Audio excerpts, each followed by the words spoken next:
थक तो नहीं गए? नहीं, अब थकावट का एहसास खत्म हो गया है। उसकी जगह लगन है, एक आस है कि किसी तरह उन तक पहुंच जाऊं।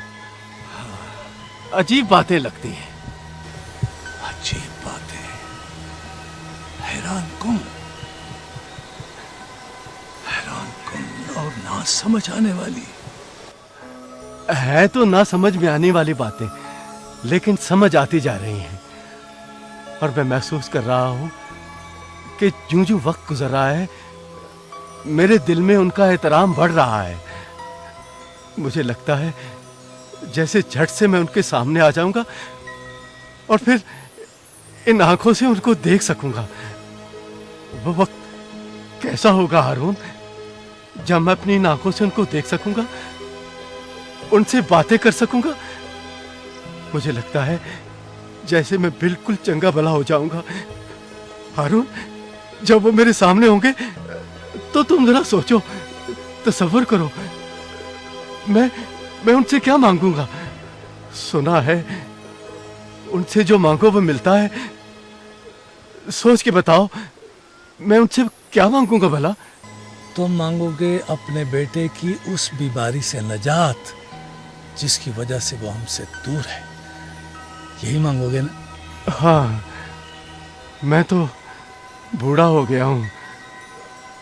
अंधा भी मर जाऊंगा तो कोई बात नहीं, लेकिन इंद्रियास को अपनी उम्र जीना है। वो भी बच्चा है। बस वो ठीक हो जाए ना तो मैं समझूंगा मुझे सब कुछ मिल गया। मेरा तो ईमान हो चला है तुम्हें सब कुछ मिलेगा। तुम्हारी आंखें तुम्हारे बेटे का कोढ़ जाता रहेगा और तुम्हारा बेटा अंद्रयास फिर से हमारे दरमियान होगा। अब हम किधर को जा रहे हैं हारून? यरूशलम। ईद फसा करीब है, हैकल चलेंगे। तुम्हारे लिए और तुम्हारे बेटे इंद्रयास के लिए सरदार काहिन से दुआ करवाएंगे।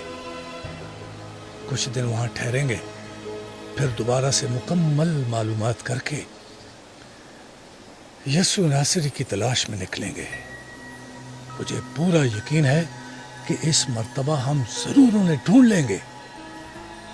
बस एक दफा तुम उनके सामने आ जाओ। जरूर, इस दफा हम जरूर वक्त पर पहुंचेंगे और देखना मेरा सामना भी होगा। इस मर्तबा हम जरूर उन तक पहुंचेंगे। और मेरे बेटे इंद्रयास को कोढ़ जैसी बीमारी से शिफा मिल जाएगी।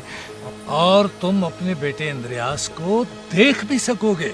हाँ, जरूर जरूर देख सकूंगा।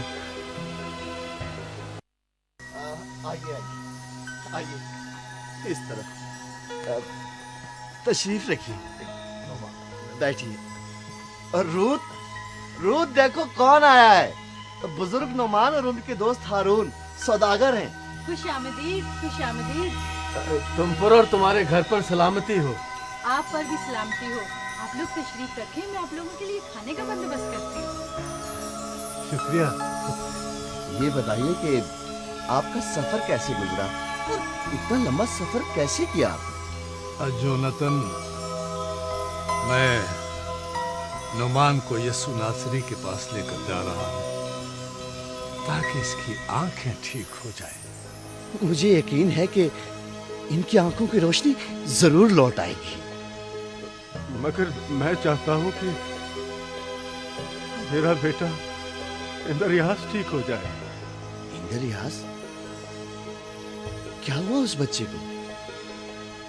घोड़ियों की बस्ती भेजना पड़ा। घोड़ियों की बस्ती? हाँ मेरे दोस्त, मुझे अपनी जिंदगी में ये दिन भी देखना था।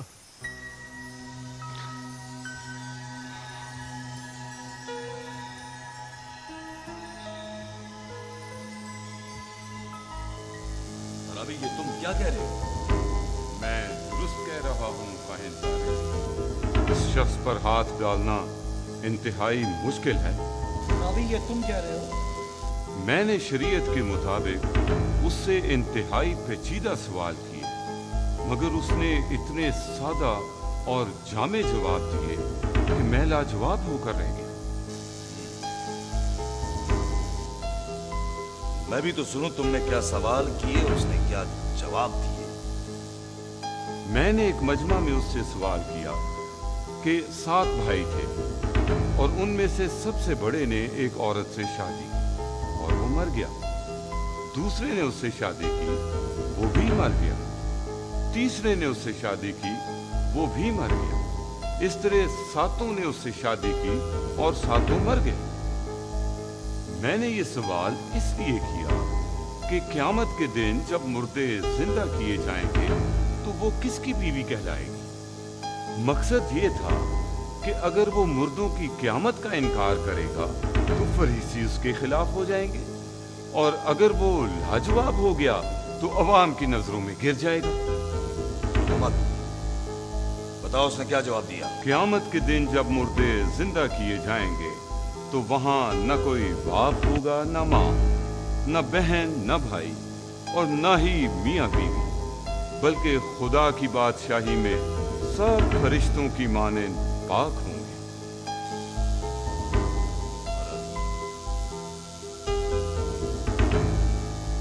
किसी काम के नहीं हो, मायूस किया तुमने मुझे।